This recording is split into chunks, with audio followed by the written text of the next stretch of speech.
হয়ে যায়, কোনো কিছু ফিকির করতে হয় না। এই জন্য আল্লাহ তাআলার কাছে আমাদেরকে দোয়া করতে হবে, সকল বিষয়ে আল্লাহ তাআলার কাছে পানা দিতে হবে। সম্রাট আকবরের নাম শুনেছেন? সম্রাট আকবর, তার ইতিহাস দেখবেন, অনেক ইতিহাস আছে। সম্রাট আকবর একবার অসুস্থ হয়ে পড়লেন। অসুস্থ হওয়ার পরে সম্রাট আকবর তার যত সেবক ছিল তারা সেবা করছিলেন। এক পর্যায়ে সম্রাট আকবর বললেন, এই সময় আমার কাজ হবে, এই ডাক্তারে আমার কাজ হবে, আসল ডাক্তারের খোঁজ নাও। তার সামনে ওই সময় আলেমদেরকে ডাকা হলো, বিভিন্ন যারা আপনার অন্য অন্য ইয়া ছিল তাদেরকে ডাকা হলো, জ্যোতিষীদেরকে ডাকা হলো, জাদুঘরকে ডাকা হলো।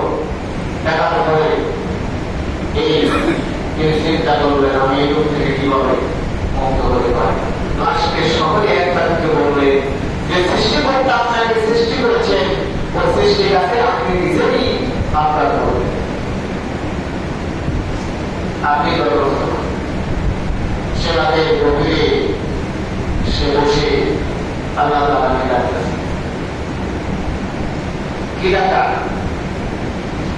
দুর্যোগের পানি বয়ে বয়ে জমিনে পড়তেছে, এত চিৎকার দিয়ে ডাকতেছে, বাইরের সকলেই মনে করেছে আজকে নয় সম্রাট আকবর দুনিয়াকে জয় করে যাবে।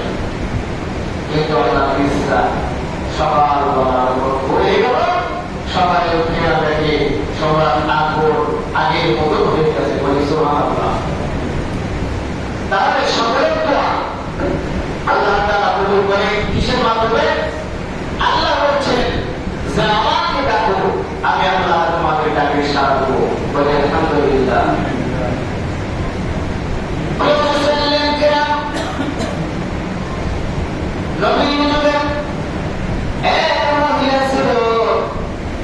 মহিলাটা মানে দরিদ্র ছিল, দিনানে দিন খায়, দিন চলে যায়, আবার ওই খাদ্যের জন্য সংকট করে আর চিন্তা বিক্রি করতে তাকে এক পর্যায়ে সে এমন কষ্ট অমৃত হল, অসুস্থ হয়ে গেল। একদিন না পাইলে না, সাহায্য করলে তার চলে না। কিন্তু বইয়া সাহায্য করতে পারলেন না, দাঁড়াতে পারলেন না। এমন অবস্থায় রাসূল সাল্লাল্লাহু আলাইহি সাল্লামের কাছে খবর আসলো, যেমন একটি মহিলা, যেই মহিলার কথাটা আপনি বলছিলেন, ওই মহিলা তো আর দেখি না। এইবার জিবরাইল এসে বলছেন, ওই মহিলার কথা কি বলবেন? আল্লাহ ওনাকে অসুস্থ দিয়েছেন, অসুস্থতার কারণে সে ঘর থেকে বের হতে পারে না। আপনি যদি তাকে পানি করে দেন, দোয়া করে দেন, তাহলে তার রোগ সরে যাবে। রাসূলুল্লাহ সাল্লাল্লাহু আলাইহি সাল্লামের কারণ কি? ওই মহিলাটার কারণ কি? বলে হুজুর আপনি জানেন না, একদিন আপনার বিরুদ্ধে এমন কথাগুলো বলেছিল আর এমন পবিত্র কথাগুলো বলেছিল, আল্লাহ নারাজ হয়ে গেছিল। কিন্তু ওটার কারণে আল্লাহ তাআলা তার রূপ দিলেন। আপনি দোয়া করেন, ওখান থেকে সে মা পাবে। সে দোয়া কবুল করে আলহামদুলিল্লাহ।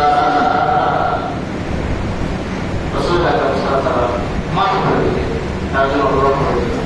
সে ভালো হয়ে গেল। ভালো হওয়ার পরে সে নিজেই এসে বলছিলেন, ইয়া রাসূলুল্লাহ, ইয়া হাবিবাল্লাহ, আমি আর এই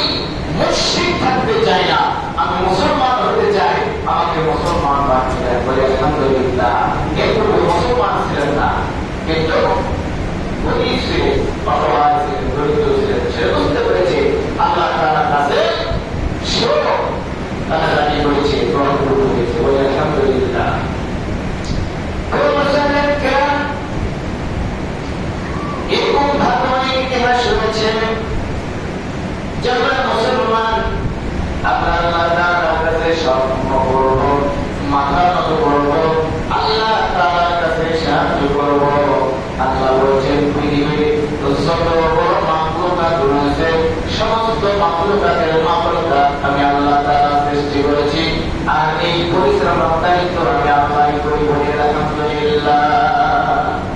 কারণ সূরা মুলকের ভিতরে আল্লাহ তাআলা বলেছেন তাবারাকাল্লাযী বিয়াদিহিল মুলকু ওয়া হুয়া আলা কুল্লি শাইইন কাদির। পৃথিবীর সমস্ত রাজাদের রাজা, এই পৃথিবীর সমস্ত নেতাদের নেতা, সমস্ত রাজনৈতিক যতগুলো নেতা রয়েছে, সমস্ত নেতাকে আল্লাহ তাআলা বলছেন সমাজের নেতৃত্ব আমি বেশি দিই। মূল সমস্ত পৃথিবীর আসমান এবং জমিনে যতগুলো আছে সৃষ্টি করেছে সমস্ত দায়িত্ব আমি গ্রহণ করি বলে আলহামদুলিল্লাহ। তাহলে আপনি এখন বলুন আল্লাহ আপনাকে দেয়, তাকে অর্থ করে আপনি অন্যায় কাজ করলেন, আপনি প্রকাশ্যে ডাকাতি করলেন, লুট করলেন, আপনি কাউকে না থেকে চুরি করলেন, কাউকে থেকে খারাপ কাজে লিপ্ত হলেন, আল্লাহ আপনাকে কি দেখেন? আল্লাহ তাআলা সমস্ত মানুষের অন্তর আমরা মনে করি যে আমাদের দাদা ছিল, তার দাদা ছিল, তার দাদা ছিল, দাদা আসলে তারও এমন ছিল, কিন্তু আল্লাহ তাআলা বলেছেন আরস্তুবি রব্বিকুম, আমি কি তোমাদের রব নই? কখন বলেছিল? যখন রূহ সৃষ্টি করেছিল। এই রূহরা সেই দিন জবাব দিয়েছিল ক্বালু বালা শাহিদনা, হ্যাঁ আপনি আমাদের প্রভু, আমাদের সৃষ্টিকর্তা, আমাদের রিজিকদাতা, আমাদের হায়াতদাতা, সব কিছু আমরা স্বীকার করেছিলাম, কিন্তু দুনিয়াতে এসে আমরা কেমন অহংকার করলাম আর কেমনি আল্লাহ তাআলাকে ভুলে গেলাম, আল্লাহ দিন থেকে আমরা কেন সরে গেলাম। এটা আল্লাহ তাআলা সেই দিন বুঝিয়ে দেবে, যেই দিন হাসরের দিন পৃথিবীর মানুষরা কোনোভাবে সেই দিন আল্লাহ রাসূল সেই দিন সবাই করবেন না, তাদেরকে যারা আল্লাহ রাসূলকে ভালোবাসবেন না তথা কোরআনকে ভালোবাসবে না, মূল্যায়ন করবে না, দিনের মধ্যে থাকবেন না, সেই দিন বুঝতে পারবে যে সূর্য বারিশ হাত তবা দ্রুত মাথার মগজগুলো টপ টপ করে ঘুরে ঘুরে পা বেড়ে যাবে, হাঁটু পর্যন্ত পানি জমা হবে। সেই দিন নিজের আকৃতির দিকে তাকার ক্ষমতা যেদিন থাকবে না। লিল্লাহিল ওয়াহিদুল কাহার, যেদিন আল্লাহ বলবেন ও বান্দা পৃথিবীতে আমি রহমান ছিলাম, আমি দয়াল ছিলাম, আমি আজকে পাওয়ার ধারণ করছি, আমি রাগান্বিত। সেই দিন কোন মানুষ কোনদিন কথা বলার সাহস তো পাবেই না, তারা সাহস হবে না, কোন মানুষের দিকে কোন মানুষ তাকে থাকতে পারবে না। সেই দিন সকল মানুষগুলো থাকবে। এই বান্দা ঈশা রাদিয়াল্লাহু তাআলা আনহু বললেন ইয়া রাসূলুল্লাহ, দুনিয়া থেকে যত অবস্থায় থাকে তার দিকে তাকায় কেমন লজ্জা লাগবে। রাসূলুল্লাহ সাল্লাল্লাহু আলাইহি ওয়াসাল্লাম আয়েশা রাদিয়াল্লাহু তাআলা আনহাকে বললেন, ও আয়েশা তুমি জানো না সেই দিন কোন ব্যক্তি নিজের দিকে নিজেই তাকানোর সমস্যা হবে না, সেই দিন তারা বলবে ইয়া নাফসি নাফসি কি হবে, সেই দিন চিৎকার দেবে, সেই দিন কাউকে মানুষ তাকানোর সমস্যা হবে না। সেই দিনকার কথা তুমি ভাবো, সেই দিন মানুষ আর কোনোদিন মরবে না, যেই দিন কোনোদিন মানুষ আর পৃথিবী থেকে আসবে না। আলহামদুলিল্লাহ। আয়েশা রাদিয়াল্লাহু তাআলা আনহা কি বলছেন, ও আয়েশা দুনিয়াতে তুমি যা করছো, তোমাকে প্রশ্ন করলাম কতক্ষণ পর্যন্ত তুমি করতে পারবে? আয়েশা রাদিয়াল্লাহু তাআলা আনহা বলেন, এই পৃথিবীতে আমার আল্লাহ তাআলা যতক্ষণ পর্যন্ত রাত দিয়েছেন তথা সুস্থতা দান করেছেন, শরীরের শক্তি দিয়েছেন, ততক্ষণ পর্যন্ত এর জন্য ব্যস্ত রাখতে পারবো। রাসূলুল্লাহ সাল্লাল্লাহু আলাইহি ওয়াসাল্লাম বলেন, এরপরে কি করব? তিনি বললেন, এরপরে তারপর কিছু করার নাই, আল্লাহ তখন আমাকে ডাক দিয়েছেন, এবার থেকে বাদর শেষ হয়ে যাবে। আল্লাহ রাসূল বললেন, না এবার কখনোই শেষ হবে না। আল্লাহ রাসূল বললেন, তিনটা কাজ যদি করো কবরের তোমার সাক্ষাৎকারে পরিণত হয়ে যাবে। বলি সুবহানাল্লাহ।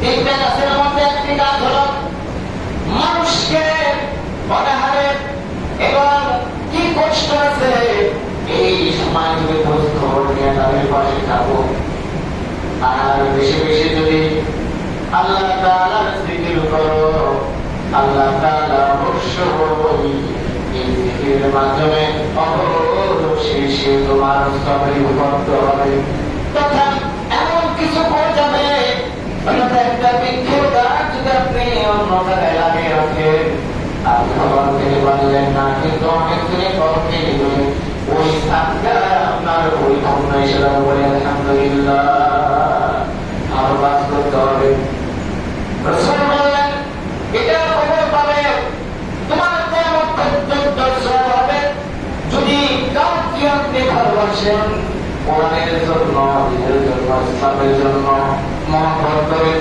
কোনো কিছু করে দেন তথা ওইটা সাতটা হিসাবে কবরে বসতে থাকবে বলি সুবহানাল্লাহ। অনেকজন আছে এই মসজিদ এটা লাগিদার করেছেন আপনাদের সম্মানিত লোক এই আমি নিয়ে আলোচনা করছি আপনি এখন মনে করবেন যে মরা আছে এই জন্য রাসূলুল্লাহ বসেছেন যেখান থেকে আলোচনা করেছিলেন এটা কোন পৃথিবীর সাধারণ জায়গা নয় এটা রাসূলুল্লাহ সাল্লাল্লাহু আলাইহি ওয়াসাল্লাম বয়ান দিয়েছেন এভাবে লাঠি ধরে কথা বলেছে লাঠির কাছ থেকে